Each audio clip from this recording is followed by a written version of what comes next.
আপনাদের সবাই ভালো লেগে থাকলে আশা করি আমাদের সবাইরও ভালো লাগবে।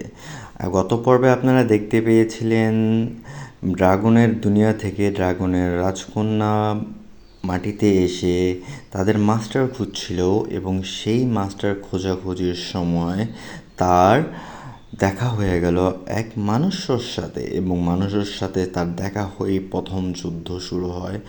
বলে নেওয়া ভালো, এটা হচ্ছে ড্রাগন ওয়ার্ল্ড। এখানে সবার কাছে পাওয়ার আছে।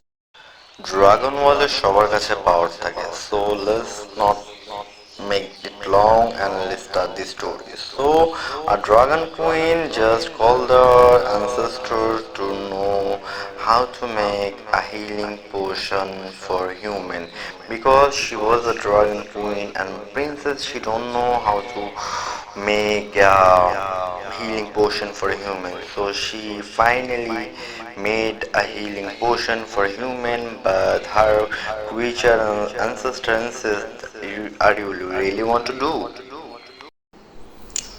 What are you trying? Why have came in the earth?